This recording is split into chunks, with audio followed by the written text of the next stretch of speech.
নিয়াত করতে হবে যে এই রমাজানটাতে আমি আমার সমস্ত গুনাহ মাফ করানোর চেষ্টা করব। কারণ নবী সাল্লাল্লাহু আলাইহি ওয়াসাল্লাম বলেছেন, সেই ব্যক্তির জন্য ধ্বংস যে ব্যক্তি রমজান মাসকে পেয়েছে কিন্তু তার গুনাহ মাফ করাতে পারে না। কে জানে এটা আমাদের শেষ রমাদান হতে পারে। আল্লাহ না করুক। আমরা দোয়া করি আল্লাহ পাক আমাদেরকে বেশি বেশি রমাদান দান করুক, বেশি বেশি লাইলাতুল কদর দান করুক।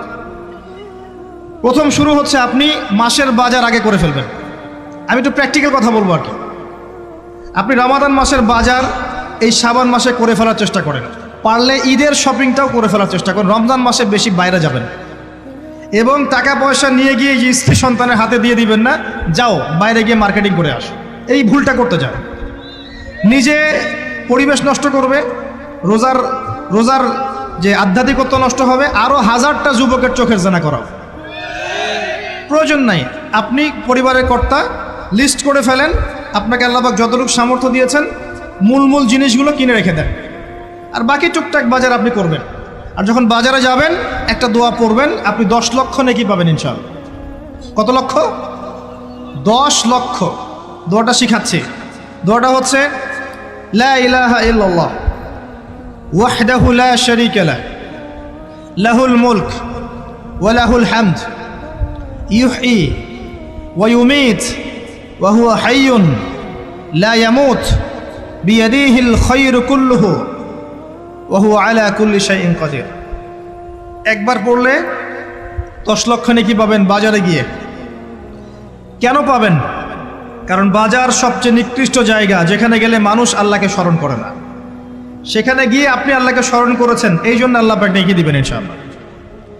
আসেন, এটা করার পর ঈদের যে শপিংটার কথা বলছি, এটা এই কারণে বলছি, লাস্টের দশকে আমরা ঈদের শপিংয়ে বেশি ব্যস্ত থাকি, এতে করে লাইলাতুল কদরটা আমরা হারিয়ে ফেলি। লাস্টের দশক আমরা হয় ইতেকাফ করব, না হলে বাসায় নামাজ পড়বো, পরিবারবর্গকে নিয়ে রাত জাগবো। পারা যাবে ইনশাআল্লাহ? তারাবির নামাজ তো পড়বোই ইনশাআল্লাহ জামাতে। এবং আপনি 20 পড়েন আর 8 পড়েন, আপনি নামাজের কোয়ালিটিটাকে ভালো করার চেষ্টা করেন, নামাজের কোয়ালিটিটাকে বেস্ট করেন। ধীরে ধীরে তেলাওয়াত করেন, ধীরে ধীরে রুকু সেজদা করেন, নামাজটাকে এনজয় করেন। সময় নিয়ে, টাইম নিয়ে, 2 ঘন্টা সময় লাগুক, 3 ঘন্টা সময় লাগুক, এনজয় করে নামাজ পড়েন। আল্লাহ পাক তৌফিক দান করুন। এরপর শেষ রাতে আবার ওঠেন, পরিবারবর্গকে নিয়ে নামাজে দাঁড়ান, একসাথে জামাত করে নামাজ পড়েন, পরিবারে নফল নামাজ পড়েন, বাসায় বরকত হবে ইনশাআল্লাহ। রাত জাগেন, বেশি বেশি দোয়া করেন, একটু তেলাওয়াত করেন, একটু জিকির করেন, তাসবিহ তাহলিল করেন, রাতটা কাটিয়ে দেন। শেষের দশকে মার্কেটে ঈদের শপিং করতে যায় না। ঈদের খুশি আছে, ঈদের আনন্দ আছে, ঈদে ভালো পোশাক পরবো, সব ঠিক আছে। এই খুশি কাদের জন্যে? কদ আফলাহা মান তাযাক্কা ওয়া যাকারা ইসমা রাব্বিহি ফাসাল্লা। কার জন্য ঈদের খুশি? যে ব্যক্তি রমজান মাসে আত্মশুদ্ধি অর্জন করতে পেরেছে, রোজা রেখেছে, যাকাত দিয়েছে, নামাজ পড়েছে, লাইলাতুল কদরে রাত জেগেছে, তারাবি পড়েছে, ইত্যাদি ইত্যাদি। এই ব্যক্তি আত্মশুদ্ধি অর্জন করেছে, এই ব্যক্তির জন্য ঈদের খুশি। যে রমজান মাসে সিনেমা দেখেছে, সিনেমার শুটিং করেছে, পর্নোগ্রাফি দেখেছে, সুদ খেয়েছে, শিরিক করেছে, বেদাত করেছে, হারাম খেয়েছে, এর জন্য ঈদের খুশি। মানুষকে ঠকিয়েছে, ব্যবসায় মাল কম দিয়েছে, পণ্য মজুত করেছে, ইচ্ছা করে দ্রব্যের দাম বাড়িয়েছে, সরকারকে বিব্রত করেছে, জনগণকে দুর্ভিক্ষের দিকে ঠেলে দিয়েছে, এদের জন্য ঈদের খুশি? কখনো না। ঈদের খুশি তাদের জন্য যারা আত্মশুদ্ধি অর্জন করতে পেরেছে। আল্লাহ পাক বোঝার তৌফিক দান করুন, আমিন। এটা প্রথম টিপস দিলাম আপনাকে। এবার আসেন, আপনি রমাদানে প্ল্যান করবেন যে আপনার জীবনে বড় বড় পাপগুলো কি কি হয়েছে। এই পাপগুলো যদি মানুষের সাথে জড়িত হয়ে থাকে, আপনি মানুষের সাথে গিয়ে গিয়ে ক্ষমা নিয়ে নেবেন। কারো টাকা নিয়েছেন, দেন নাই, দিয়ে দিবেন। কারো সম্পত্তি পায়, দেন নাই, দিয়ে দিবেন। কারো হকটা নষ্ট করেছেন, গালি দিয়েছেন, গীবত করেছেন বা তহমত দিয়েছেন, অপমান করে ইত্যাদি, ক্ষমা চেয়ে নেবেন। রমাদান মাসে মানুষের হকটা দিয়ে দেন। আল্লাহর কাছে জড়িত যে পাপগুলো আছে, এটার জন্য ইস্তেগফার যথেষ্ট। খালি যদি বলেন আস্তাগফিরুল্লাহাল্লাযী লা ইলাহা ইল্লা হুয়াল হাইয়ুল কাইয়্যুম ওয়া আতুবু ইলাইহি, 1 সেকেন্ডের মধ্যে আল্লাহ পাক আপনার সমস্ত পাপকে নেকি দিয়ে পরিবর্তন করে দিবেন সব। এবার প্র্যাকটিক্যালি যাবেন, সেহরি করবেন। সাহরির মধ্যে বারাকা আছে। সাহরি না করে রোজা রাখাটা উচিত না। সাহরির মধ্যে বারাকা আছে। একটা খেজুর হোক, 1 গ্লাস পানি হোক, আপনি সাহরি করবেন, এর মধ্যে বারাকা আছে। এবং সাহরির সময় এমনভাবে খাবেন না যে এটা আপনার জীবনের শেষ খাওয়া। কথা বুঝতে পারছেন? এত বেশি আইটেম করতে যায় না। এত বেশি ভোগবিলাসী হয়ে গেলে রোজার আধ্যাত্মিকত্ব থাকবে না। সেহরিতে অল্প খান, যদি খেতে হয় পেটের 3 ভাগের 1 ভাগ খান, 1 ভাগ ফাঁকা রাখেন, 1 ভাগ আপনি পানি দিয়ে পূর্ণ করেন। এখনকার কিছু তথাকথিত আশেখা রসুলের মতো হতে যায় না, যাদের ভুঁড়ির জ্বালায় চেয়ারে বসতে পারে না, এই কাজ করতে যায় না। এটা মুসলিমদের শোভা পায় না। আমরা পরিশ্রমী জাতি, কর্মঠ জাতি, আমাদের এইসব শোভা পায় না। এটাও শেষ জামান হাদিসে আছে। কি নাই আসলে, এই শেষ জামানে এক শ্রেণী মানুষ বের হবে যারা হবে সাকিল, একদম উড়িওয়ালা, ঠেস দিয়ে বসে থাকবে আরাম করে, এবং বলবে যে কোরআনে যা আছে আমি তাই মানি, হাদিসটা আমি মানি না, ইত্যাদি। আসেন, সাহরির পরে রোজা রেখেছেন, 5 ওয়াক্ত নামাজ জামাতে পড়ার চেষ্টা করে। খুব সিম্পল জিনিস, খুব বেশি কিছুর দরকার নেই আমাদের। 5 ওয়াক্ত নামাজ আপনি জামাতে পড়ার চেষ্টা করেন। বাসার থেকে ওযু করে বের হবেন, প্রত্যেক পদক্ষেপ হাঁটবেন, আপনার একটা স্টেপে একটা করে গুনাহ মাফ হবে, একটা নেকি লেখা হবে, মর্যাদা বাড়িয়ে দেওয়া হবে। একে 10 দিয়ে গুণ করা হবে, রমজান মাসে আরও 70 দিয়ে গুণ করা হবে ইনশাআল্লাহ। ফজরের নামাজটা জামাতে পড়লেন, নামাজটা জামাতে পড়ার পর আপনি বসে থাকবেন, কিছু সময় জিকির, আজগার, তাসবিহ, তাহলিল করবেন।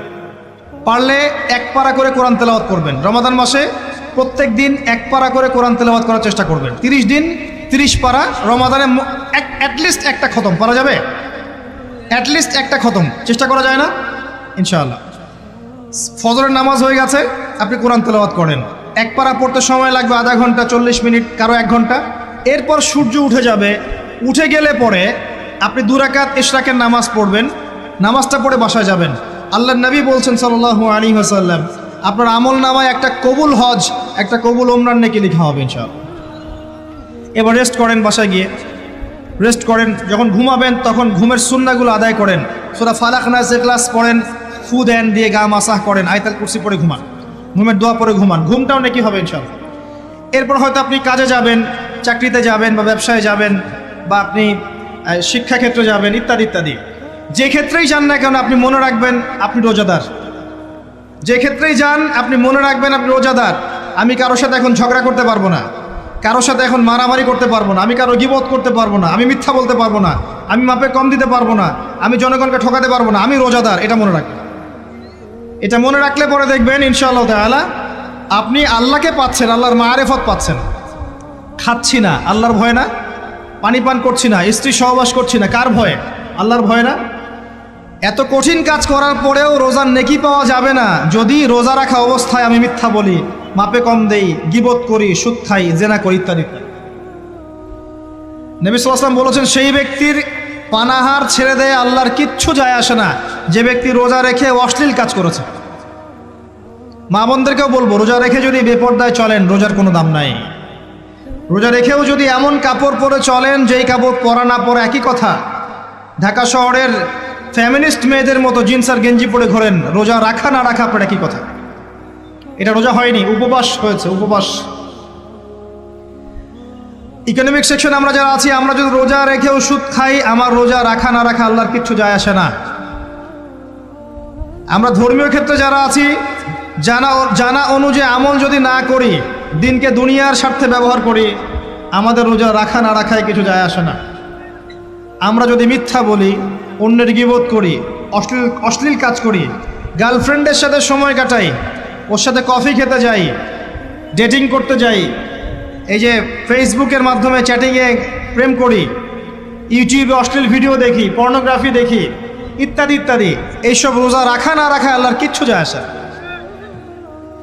আমি হাত জোর করে মিনতি করছি ভাই, খাওয়া পান করা, স্ত্রী সহবাস ছেড়ে দেওয়ার নাম রোজা নয়, এটার নাম রোজা নয়, এটা একটা অংশ রোজার মাত্র। রোজা রেখে আল্লাহর যাবতীয় হারাম ত্যাগ করলে পরে রোজা হবে ইনশাআল্লাহ। এই কাজগুলো করার চেষ্টা করি, আল্লাহ পাক তৌফিক দান করুন। রোজা রাখা অবস্থায় আপনি বেশি বেশি জিকির করবেন। কি করবেন? সুবহানাল্লাহ পড়বেন, আলহামদুলিল্লাহ পড়বেন, আল্লাহু আকবার পড়বেন, লা ইলাহা ইল্লাল্লাহ পড়বেন, লা হাওলা ওয়ালা কুওয়াতা ইল্লা বিল্লাহ পড়বেন হাসবি আল্লাহ ওয়া নি'মাল ওয়াকিল, সুবহানাল্লাহি ওয়া বিহামদিহি, সুবহানাল্লাহিল আযীম, সুবহানাল্লাহিল আযীম ওয়া বিহামদিহি। পড়বেন আস্তাগফিরুল্লাহ ওয়া আতুবু ইলাইহি, আস্তাগফিরুল্লাহ ওয়া আতুবু ইলাইহি।